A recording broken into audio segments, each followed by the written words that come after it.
What's up guys, Eric here from CrossFit Walnut Creek, and just coming to you with some more info and discussion and knowledge so that you can make the most of your CrossFit experience, or if you're thinking about CrossFit, pursue it intelligently and find a good home for yourself. So today I want to discuss what makes a good WOD. Okay, so it's sort of like an open-ended, crazy philosophical-ended question, but I think that there is a reasonable answer that we can approach there. So one of the things that's important to consider is that a good WOD or workout of the day should accomplish something, right?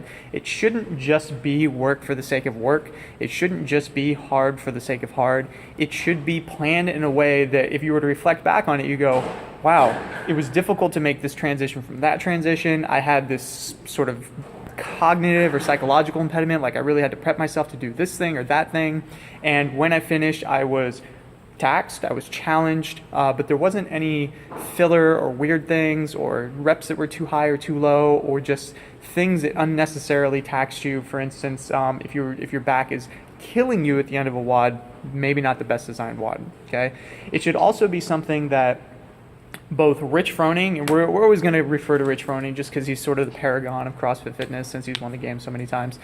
Rich Froning and my grandmother can both do to some level. So for instance, if I were to take the WOD Fran, it's something that Rich Froning can obviously accomplish. It's thrusters, which is a squat, taking the bar, continuing overhead, plus pull-ups, okay? 21, 21, 15, 15, 9, 9. For a very accomplished CrossFitter, this can be done in 2-3 minutes. For somebody who's newer, it might take upwards of 10, but it's something that most people can get through, and it includes a squat, a push, and a pull.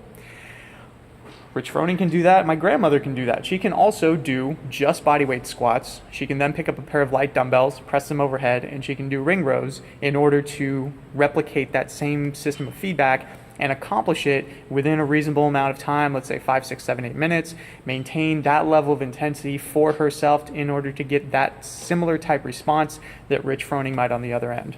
So something important to consider here when we're talking about WODs is the difference between CrossFit as a sport and CrossFit as a workout methodology.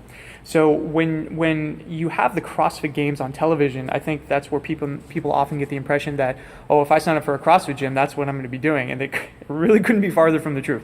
When you have that type of context, that sort of athlete type context, really not only is anything game, anything is on the table, but also the whole point is to separate the weak from the strong, so to speak, and find that elevated level of fitness, that one person that's separate from the rest.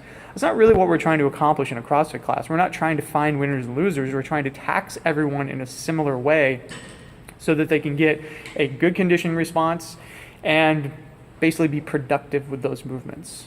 Okay, so that distinction is really important. So when Rich Froning and my grandmother both do CrossFit, we are not looking to find who is the better CrossFitter. We are looking to tax them in a similar way so that everyone in the class or everyone in the environment can get a similar stimulus, doing similar movements, and be healthy and safe and productive with it. Okay. So my favorite WODs that can accomplish this. I think I don't want to get super cliche here with Fran, but I think it is overall a great workout. It's something, like I said, that just about anyone can do. It's a very challenging workout. It's one of those ones where the better you get at it, the harder it gets. It's very taxing in a bunch of different ways, and it's something that can be applied to a broad scale population.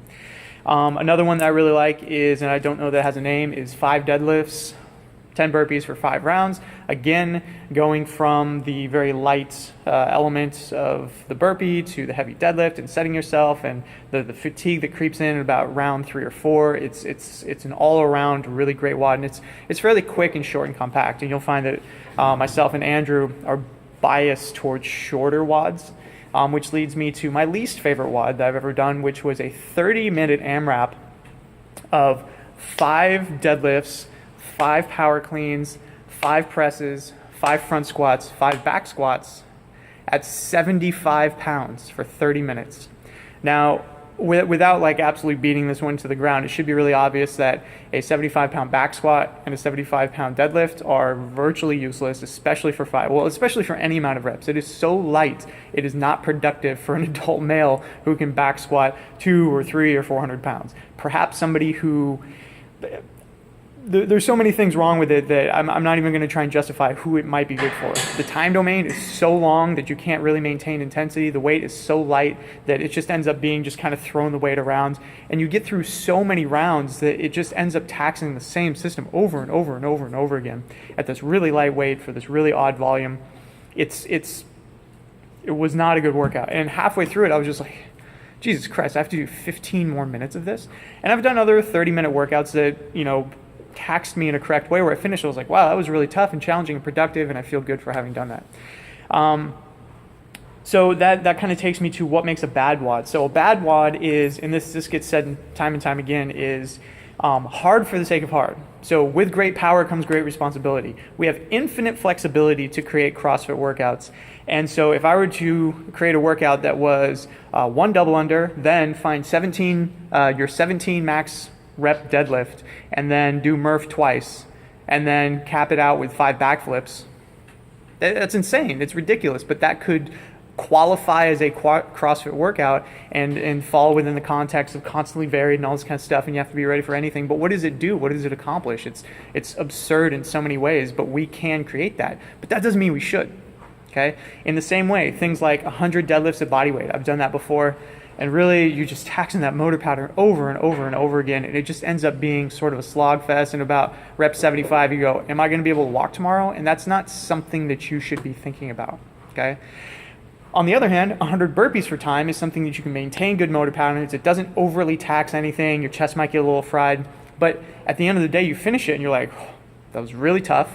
I finished it. You're not going to be excessively sore in any kind of given way tomorrow. Plus, you're not mixing it with any other things that might complicate it. So a common thing people complain about is, oh, if I combine something burpees with heavy snatches, yeah, maybe not the best environment to do 100 burpees and then find your 1 rep max snatch. Yeah, that would be another opportunity where we sort of missed the point of what we're trying to actually accomplish. Okay, so within the context of a regular CrossFit gym that is looking to create programming that is effective for the most amount of people, it should tax you in a responsible way.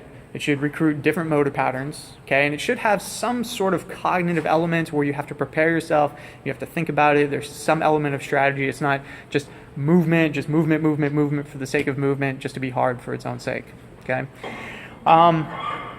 I hope that helps some folks out there if they're either looking for programming on their own or they're looking to join a CrossFit gym. But that is my take on what makes a good WOD and the kinds of pitfalls you should avoid if you're looking to do some programming. Okay, thanks for watching, and we'll see you next time.